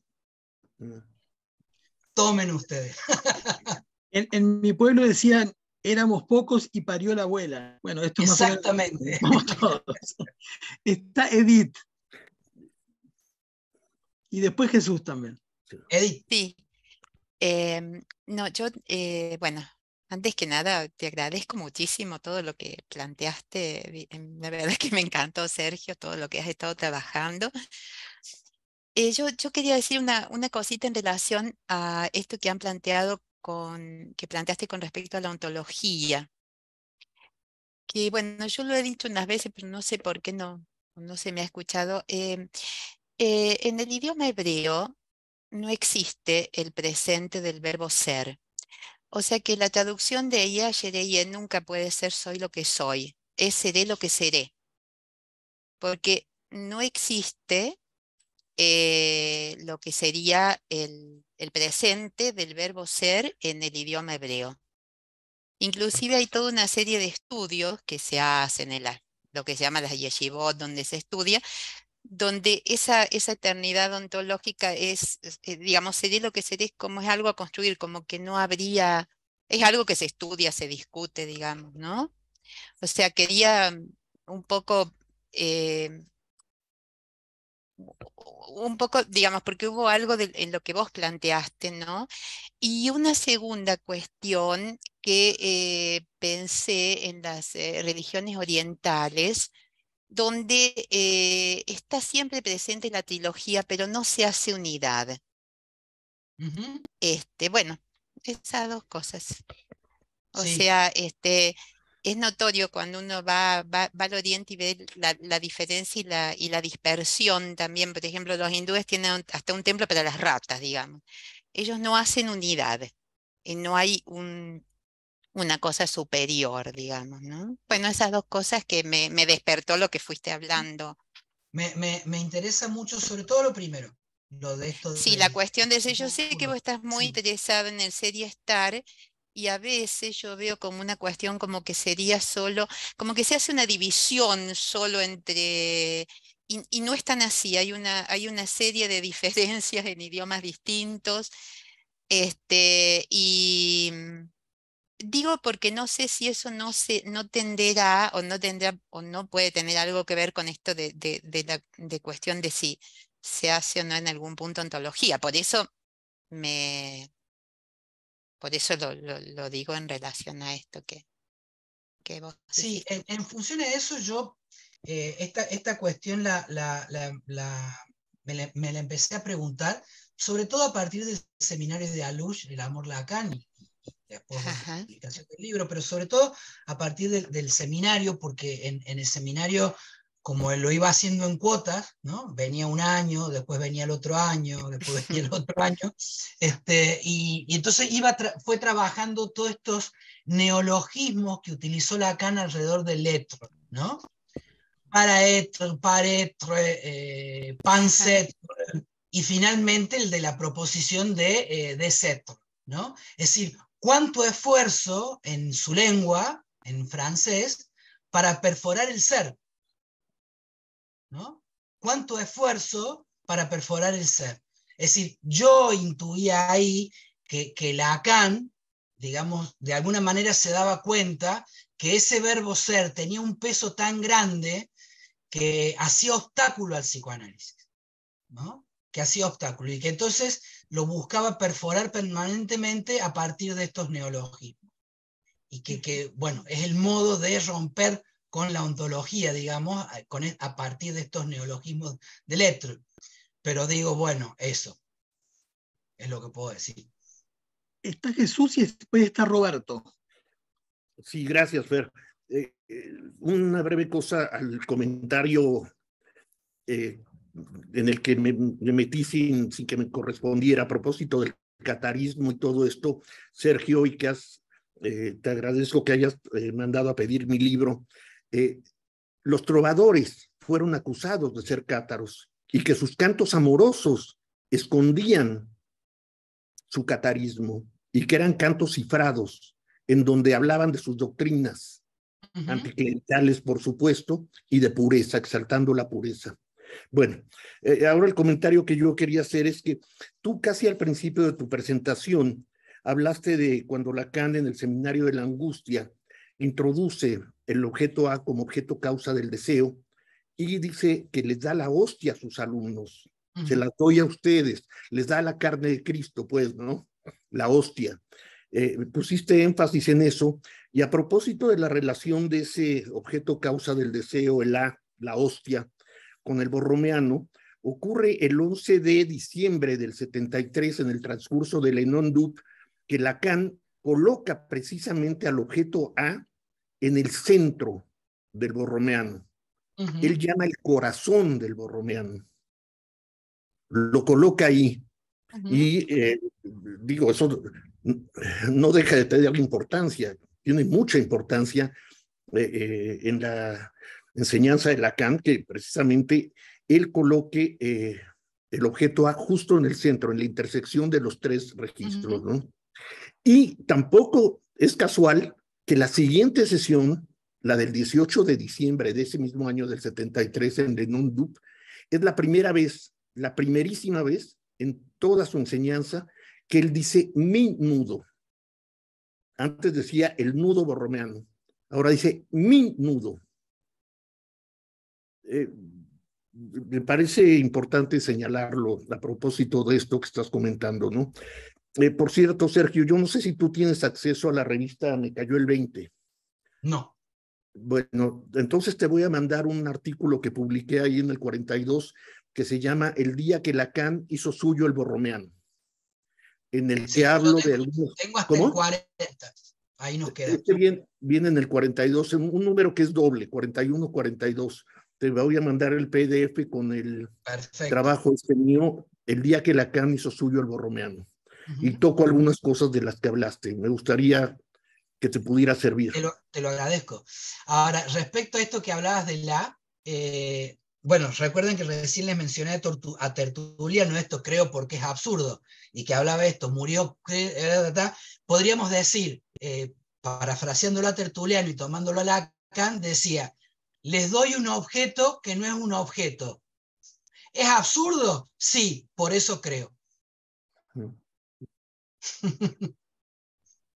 Hay que creer en el objeto A como dogma de fe lacaniano, porque es irrepresentable. Es irrepresentable. Y aparte porque si no lo aceptamos, ¿cómo seguimos con Lacan? Somos apóstatas, herejes, iconoclastas. Bueno, Roberto. Gracias, Sergio. También me uno definitivamente a los agradecimientos. Interesantísimo el recorrido. Bueno, todas las discusiones que se han ido pues dando a partir de esto. Yo tengo 3 comentarios triviales, no en el sentido tan matemático, creo que en el sentido más común y bastante sueltos, pero bueno. De hecho, el primero es más bien a partir de un comentario en el chat, a ver, de Diego García, respecto a la transustanciación, porque definitivamente creo que es importante esa palabra, porque se mantiene que no es una transformación, sino transustanciación, que realmente se convierte en sangre y en carne, ese vino, ese pan, y que en un libro de Rubén Gallo, me parece, de Freud en México, Me hace un comentario interesante respecto a cierta hipocresía católica española respecto a proponer a ciertos rituales en México como caníbales como de salvajismo y barbarie. Porque dice, si realmente creemos en la transustanciación, bueno, o creen, el cristianismo sería también una práctica, o al menos el ritual de la comunión sería un ritual caníbal también. Entonces, siendo coherente con ese estatuto de carne y sangre, sería también algo caníbal y que precisamente no dejaría como tanta o todo el acento en la parte de la de la transustanciación del vino y el pan en carne y sangre, sino en que también es ingerido y es precisamente incorporado también por creyentes o feligreses, etc. Otra anotación es respecto a este Jesús como tan monstruoso, ¿no? Que se les hizo de pronto de 3 rostros. Creo que precisamente hay algo de esa forma de representar una figura también borromea, creo, eh, en este sentido, digamos, como anatómico, porque son 3 rostros, pero solo 4 ojos. Creo que ahí esa figura del rostro central que comparte ambos ojos y las laterales que comparten uno, son otra forma de quizá pensar enlaces. Ahora no con transposiciones de líneas o de cuerdas, sino de órgano. Y eso, bueno, capaz tiene alguna importancia también. De hecho, esto de que no haya sido tan tolerado posteriormente, en Europa al menos, dice bastante. Y también me hizo pensar, ahora que creo que Edith o Judith, no escuché muy bien su nombre, mencionaba lo de Oriente, pues también está todo el mundo, parte del mundo árabe, islam, en el que es iconoclastia pura, ¿no? Se representa no solo a Dios, sino a ninguna cosa, ningún animal, etcétera. Entonces, como que, bueno, por ahí importante. Y lo tercero es realmente más bien una cosa, no sé, no sé qué tan antiguo sea su uso en España. eh, y bueno, lo han mencionado varias veces, incluso la can de vacaciones en España y por algo de contaminación contextual mía, pero esto de dar una hostia no me deja de sonar a dar un golpe también. No sé si en el momento de Lacan también el dar una hostia podía tener esa connotación que tiene al menos ahora. Entonces, pues bueno, eso. Bueno, solamente voy a comentar, porque justamente lo había escrito Diego, el tema de la transustanciación. Y eso tiene su interés justamente por el devenir histórico. Cuando yo les leí la frase de San Agustín, él dice, la conversión se convierte en. ¿Pero por qué? Porque justamente la transustanciación va a ser posible incorporarla al lenguaje de la Iglesia a partir de Santo Tomás, que retoma las enseñanzas de Aristóteles. ¿Se entiende? Si es a partir de que entra Aristóteles que se puede empezar a discutir como transustanciación. Antes directamente hablaban de conversión o transformación, ¿no? Es decir, la entrada de Aristóteles tras los muros monacales va a modificar también la lengua de la iglesia.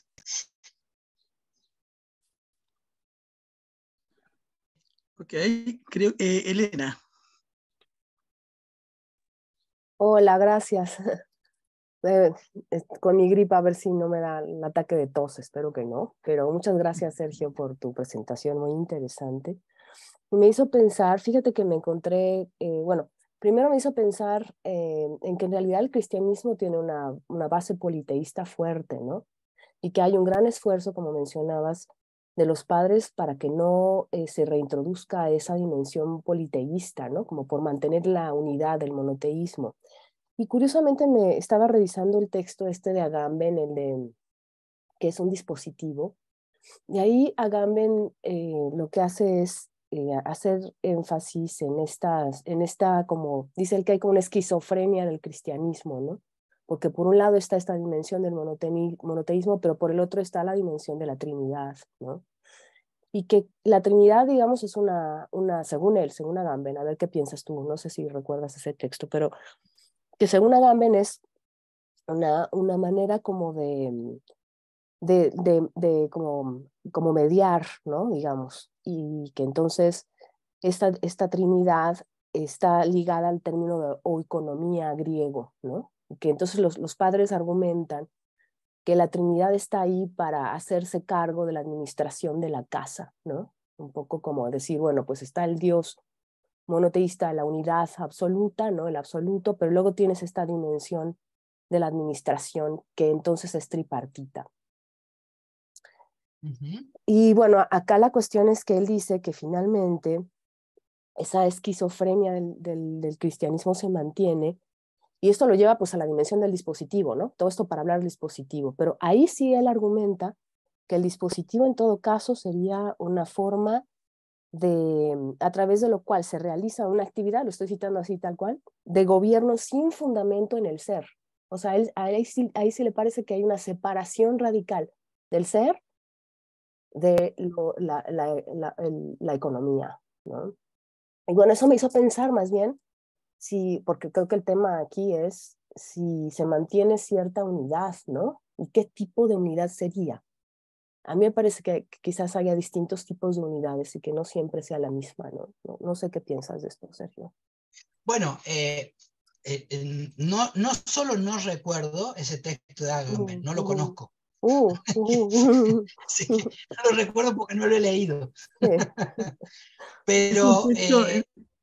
perdón, ¿no? Es un texto que se cita mucho para dar la noción de dispositivo de Foucault. Sí, exacto. Bueno, no lo he leído. Pero voy a volver a compartirles pantalla de la tabla la tabla de tight, de los nudos, porque me va a servir para poder decir algo de esto.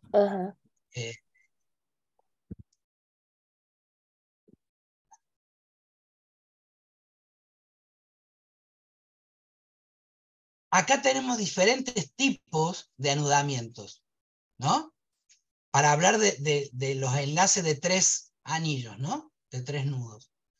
Todos estos son distintos, y el único que es Borromeo es este, que es una unidad bien distinta. ¿Por qué? Porque no está enlazado uno a otro. Entonces, digo, justamente esa particularidad es lo que hace interesante a este enlace, de que no hay un nudo de uno a otro, no están anudados entre los 3, es el modo de entrecruzarse lo que hace un nudo, ¿no? Entonces, en función de un poco de esto que vos estás diciendo, me resuena, insisto, porque como no leí el texto de Agamben, claro. Me resuena que justamente esta cuestión de la unidad y la Trinidad, ¿no? Bueno, hacen una unidad, pero una unidad particular. ¿No? Es un modo de anudamiento, si se quiere, el de la Santísima Trinidad, que no es cualquiera, ¿no? Que no es cualquiera. Exacto, exacto. Y quizá la pregunta ahí, digo, se me ocurre pensar si en Lacan hay otro tipo de unidad, ¿no? Habría una forma distinta de pensar la unidad, radicalmente distinta a la del cristianismo, ¿no? A la del judaísmo, sí. Sí, ocurre, claro. ¿no? Es que a partir de, bueno, de lo que dice Jesús, por ejemplo, dijo Jesús, de estar el A en el centro, ¿no? Pero que además después Lacan va a decir que ese no es el verdadero agujero, ¿no? Sí. El verdadero agujero es el que está arribita, por decirlo de alguna manera, ¿no? Entonces, está en el centro, pero no es un agujero. Digo, ahí está, porque uno podría decir, bueno, está el A y yo puedo construir el nudo alrededor de ese vacío, pero ese no es el verdadero agujero. Entonces, es el centro, pero ¿qué centro de qué?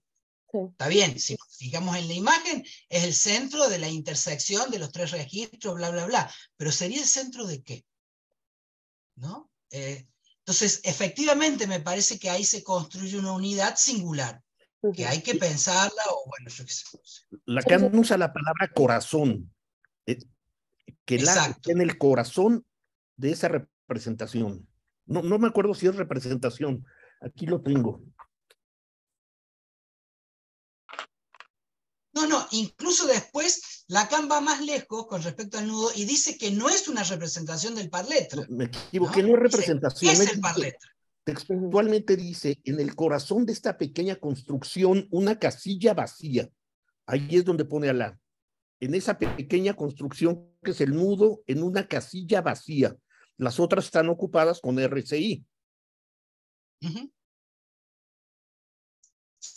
Sí. Hiciste acordar un poema de Juan Ros que dice: en el centro de la fiesta hay un vacío y en el centro del vacío hay una fiesta. Exactamente. Por ahí, volviendo a lo del seminario de la angustia y el ay y la hostia, que alguien habló del tema de tomar como un trompadón, como un golpe. Baños Orellana, porque yo digo, bueno, si Lacan nos está dando el A como una hostia, ¿el seminario puede ser pensado como una misa? En tanto puesta en escena, ¿no? En tanto puesta en escena, porque una misa es una puesta en escena. Mise en place. Hay una mise en scène, ¿no? La misa es una mise en escena, una puesta en escena. Ahora, ¿de qué tipo de misa? Porque, por ejemplo, Jorge Baños, en la novela de Lacan, él habla de las misas negras de los surrealistas a las cuales Lacan asistía, ¿no? Y de hecho, bueno, Jorge Baños, incluso también él dice que un poco la idea de objeto A, Lacan la va a tomar de un trabajo de Dalí, que está publicado en un libro que se llama ¿Por qué le pegan a la Gioconda? O algo así, donde Dalí hace un análisis de una fotografía donde hay un matrimonio de gente grande parado ante una vidriera, y en un rinconcito del cuadro abajo, como quien no quiere la cosa, hay como un carretel de hilo vacío. Y Dalí centra el análisis de la fotografía en el carretel de hilo. Es decir, lo que aparentemente en la fotografía no tiene ningún sentido, ¿no? Y bueno, y Jorge hace todo un trabajo ahí alrededor de ese texto de Dalí, y de que por la época en que aparece, aparte ese texto, que la relación de Dalí con Lacan en ese momento era muy cercana. Si me permiten también, Dalí hace un análisis parecido de la encajera de Vermeer, que dice no hay aguja. Todo el cuadro gira en torno a la aguja, y si esa aguja no está realmente pintada. No hay trazo. Y a pesar de eso es el centro también. A propósito de vacíos y todo lo que gira en torno a algo que está o está de otra forma. Creo que Marian de Vicencia habías escrito algo en el chat, no sé si querés decirlo. No, ¿se escucha? Sí. Sí. No, lo que dije es que me parecía que la Trinidad como figura, digamos, también hay un intento en los concilios, ¿no? En los sucesivos concilios que vos mencionaste, sobre dar cuenta de la encarnación, ¿no? Y de ese cuerpo, ¿no? Ese cuerpo de Cristo que es encarnado, y por ende todos los cristianos adquieren ese cuerpo, ¿no? Ese cuerpo que es templo de Dios, ¿no? Exacto. Con lo cual hay una nueva idea de cuerpo ahí también, que por ser hijos de Dios, digamos, todos los cristianos quedan tomados en cuerpo, ¿no? Sí. A mí me parece que la Santísima Trinidad ahí tiene que dar cuenta de ese proceso de encarnación, de esa operación. Exactamente. San Agustín, en el mismo sermón 229, solo que no está el 229 a secas, y después tenés el 229 A, B, C, D. En uno de esos, pero que sigue siendo 229, él dice justamente eso que a mí me llamó mucho la atención, de esto, de que en verdad, finalmente, el cuerpo de Cristo es el cuerpo de cada uno, de todos y cada uno. de los Sí, cristianos. eso me parece muy interesante, ¿no? Porque es una operación para pescar ahí qué sucede en la historia, qué cuerpo aparece en la historia. Es un cuerpo cyborg. Sí. Está Diego por ahí, Diego Yaiche. No, que lo que plantea Marian, o Mariana, no sé si es Mariana, en Lacan es explícito.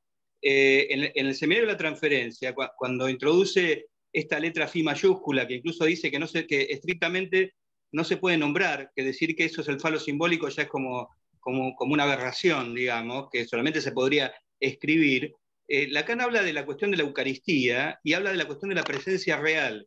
Y la cuestión de la presencia real ya la había introducido en el seminario 5, cuando introduce la cuestión del falo. Entonces, a mí me parece que digamos, que esto no, o sea, no es algo que hay que leer entre líneas. En Lacan está explícito. De hecho, Lacan habla de la Eucaristía respecto a esta letra Fi mayúscula.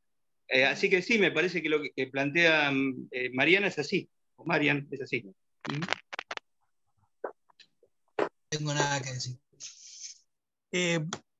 Tendríamos como que ir terminando, y se me ocurrió una cosa que hace tiempo que vengo pensando, que es respecto de los límites de la apropiación. Bueno, digo, yo lo vengo trabajando más desde otro ámbito, más ligado al campo de lo queer y demás, pero bueno, donde ustedes saben que allí hay una práctica de la apropiación, incluso de lo que son insultos o injurias y demás. Pero lo que siempre pienso es que puede ser una muy buena práctica, pero hay que saber que cuando uno se apropia de algo también eso porta consecuencias, y en ese tráfico, en esa apropiación, se traen cosas a este otro campo de las que no necesariamente estamos tan advertidos. Pero bueno, nada, creo que resta agradecerte muchísimo, Sergio, súper interesante. Supongo que esto continuará, como decían antes las películas, y bueno, y agradecerles a todas y a todos quienes estuvieron hoy. ¿Quiere decir algo, Edwin, antes de que cortemos? Tiene que ser cortito, Edwin, pero adelante. Sí, muy rápidamente.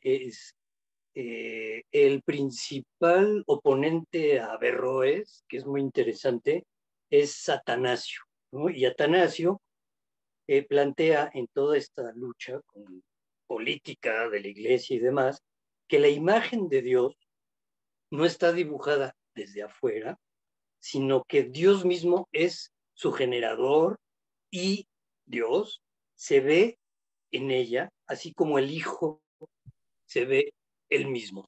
Entonces, bueno, es toda una bronca y tremenda sobre el tema de la imagen también.